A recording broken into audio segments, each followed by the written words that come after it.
ನ್ಯೂಸ್ಗೆ ಸ್ವಾಗತ. ನಾನು ಶಿಲ್ಪಾ. ಇದು ನಿಮ್ಮ ಪ್ರೀತಿಯ ಸುದ್ದಿ.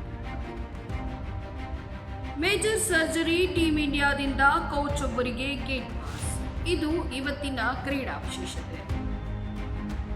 ವಿಶ್ವ ಚಾಂಪಿಯನ್ಸ್ ಹಣೆಪಟ್ಟಿ ಹೊತ್ತಿದ್ರು ವಿದೇಶಿ ಪಿಚ್ನಲ್ಲಿ ಅನುಭವಿಸಿರುವ ಸತತ ಸೋಲುಗಳು ಮತ್ತು ತಾಂತ್ರಿಕ ವೈಫಲ್ಯಗಳು ಟೀಮ್ ಇಂಡಿಯಾ ಕೋಚಿಂಗ್ ವಿಭಾಗದಲ್ಲಿ ದೊಡ್ಡ ಬಿರುಗಾಳಿಯನ್ನೇ ಎಬ್ಬಿಸಿದೆ. ಇದರ ಪರಿಣಾಮ ಮುಖ್ಯ ತರಬೇತುದಾರ ಗೌತಮ್ ಗಂಭೀರ್ ಅವರ ಸಪೋರ್ಟ್ ಸ್ಟಾಫ್ನಲ್ಲಿರುವ ಓರ್ವ ಸಿಬ್ಬಂದಿ ಹೊರಬೀಳೋದು ಬಹುತೇಕ ಖಚಿತವಾಗಿದೆ. ಸತತ 5 ಪಂದ್ಯಗಳಲ್ಲಿ ಸೋಲನ್ನನುಭವಿಸಿದ ಬೆನ್ನಲ್ಲೇ ಭಾರತ ತಂಡದ ಕೋಚಿಂಗ್ ವ್ಯವಸ್ಥೆಯಲ್ಲಿ ಪ್ರಮುಖ ಬದಲಾವಣೆಗಳನ್ನು ಮಾಡಲು ಬಿಸಿಸಿಐ ಮುಂದಾಗಿದೆ. ಈ ಬದಲಾವಣೆಯೊಂದಿಗೆ ಮುಖ್ಯ ತರಬೇತುದಾರರ ಗೌತಮ್ ಗಂಭೀರ್ ಅವರ ಸಪೋರ್ಟ್ ಸ್ಟಾಫ್ ಪೈಕಿ ಕನಿಷ್ಠ ಒಬ್ಬರು ತಂಡದಿಂದ ಹೊರಬೀಳಲಿದ್ದಾರೆ ಅಂತ ತಿಳಿಸಿದೆ.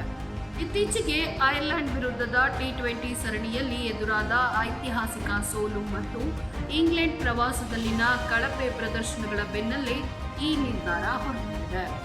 ಜುಲೈ 19ರಂದು ಇಂಗ್ಲೆಂಡ್ ವಿರುದ್ಧದ ಏಕದಿನ ಸರಣಿ ಮುಕ್ತಾಯಗೊಂಡ ತಕ್ಷಣವೇ ಬಿಸಿಸಿಐ ಮಹತ್ವದ ಪ್ರದರ್ಶನ ಪರಿಶೀಲನಾ ಸಭೆಯನ್ನ ಹಮ್ಮಿಕೊಂಡಿದೆ.